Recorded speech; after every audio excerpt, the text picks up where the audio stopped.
The once thriving heart of Hollywood, Los Angeles is grappling with a dramatic decline in film and TV productions as studios increasingly look abroad to manage escalating costs. They can't flee Gomorrah by the Sea fast enough. Done!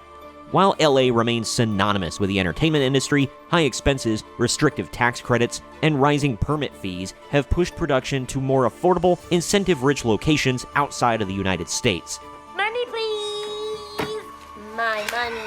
So, the one industry that has always kept California thriving, politicians are actively working to push it out. This trend is reshaping the landscape of Tinseltown, raising concerns among industry insiders about the city's future as a premier production hub. This is Marks on Media, and today we're talking about the downfall of Hollywood happening before our very eyes. Now, let's get into it.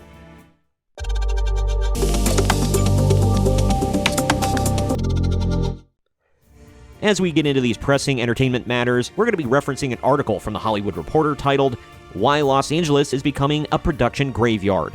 Hollywood is experiencing a major downturn in local film and TV production as studios increasingly look outside of Los Angeles to maximize budgets. I'm only 34, but I can remember when pretty much everything was filmed at a production backlot in LA. The Lord of the Rings trilogy was the first major American production I can remember being filmed in New Zealand. Now, it's not uncommon for our favorite shows and films to come out of Georgia or even Florida. Once a bustling hub for production, LA is now facing an exodus, with shows and films relocating to countries like Australia, the United Kingdom, and Canada, where favorable tax incentives and lower costs appeal to cost-conscious studios. First, California chased out the tech bros who promptly ran off to Austin, Texas. They're chasing off the car manufacturing and space science as well. Now, the last golden egg-laying goose they have, the entertainment industry, is being promptly ran off as well.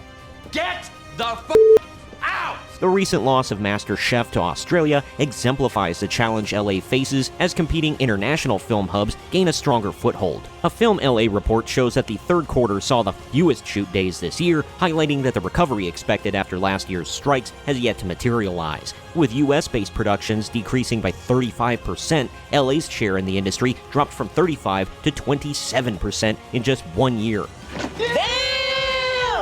Speaking of the strikes, to be fair, I can't blame 100% of this on California politicians. There's been a significant drop to people giving a damn about star power and holding actors and directors in high esteem. You can thank keyboard slacktivism for that, along with narcissistic interviews and award shows. It's Hollywood, baby. The final straw was when Hollywood actors and writers went on strike for about 8 months and no one gave a damn. If dock workers, auto workers, teachers, truckers, or airline workers go on strike, the economy of the country takes a big hit and things will drastically change for average Americans. When whiny Hollywood weirdos and uncreative writers go on strike, people can just go watch old stuff that's probably better than anything new we've got coming out. Yup! A significant factor driving the shift away from LA is the city's prohibitive costs, with strict tax credit caps, rising permitting fees, and inflation-linked labor raises. This is to say nothing about the rampant crime and paparazzi that's getting worse and more invasive by the day. Industry insiders like Judd Apatow argue for a stronger tax rebate system to retain production as states like Georgia and Illinois expand their incentives for reality TV, further weakening LA's hold on unscripted programming. The reality trash TV shows are also way less expensive to produce and are almost guaranteed to bring in some sort of profit. Are we trash?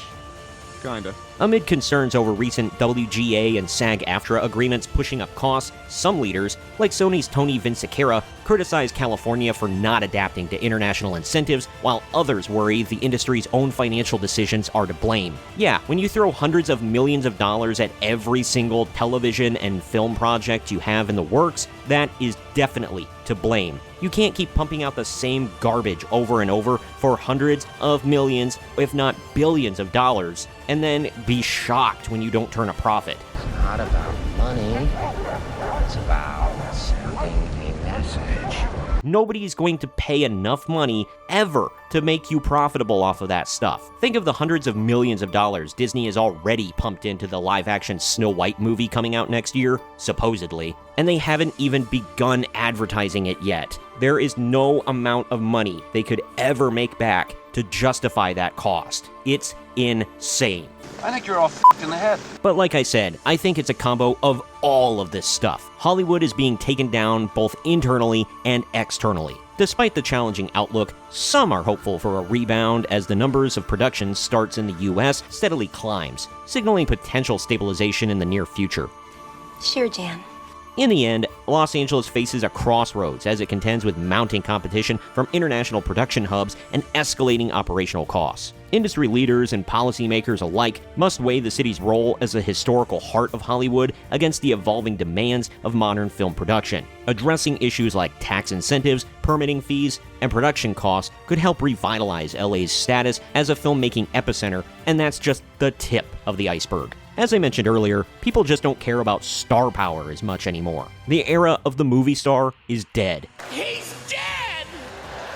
Names like Robert Downey Jr. and Tom Cruise and Tom Hanks and Julia Roberts and Meryl Streep are more or less retroactively looked upon fondly, as opposed to people actually wanting to slap down their hard-earned money now to see their films whenever they decide to crap one out. Plus, TV has proved a lot more profitable and has a lot more eyeballs nowadays, and production budgets for TV shows has ballooned in the last decade as well, so a lot of big-time movie stars are actually becoming big-time TV stars now. I'm looking at you, Kevin Costner. Some names like the ones I mentioned, or even Dwayne Johnson, Jack Black, Chris Pratt, Scarlett Johansson, etc., still hold a little bit of sway and may be the tipping point of whether or not a project will be viewed, but it's nowhere near as significant as it was back in the 80s and 90s. People need a good-looking movie or show to watch, and with actors doing everything they can to be less appealing to the average viewer as humanly possible nowadays, the movie star is almost completely non-existent.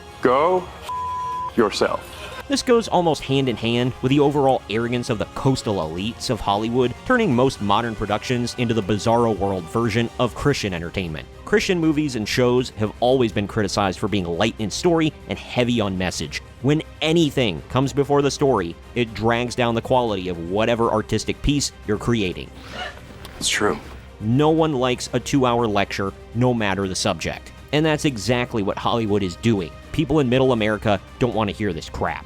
Except instead of getting 2 hours of Jesus is King repeated over and over, you get a 2-hour scree about the religions of climate change, LGBTQ activism, feminism, racism, or xenophobia. You know, the message. No one wants that. No one cares. Even if that's your cause du jour, putting that front and center in a movie, lightly cloaking it in some half-baked story that's poorly written, will not get your point across. Hey, nobody cares.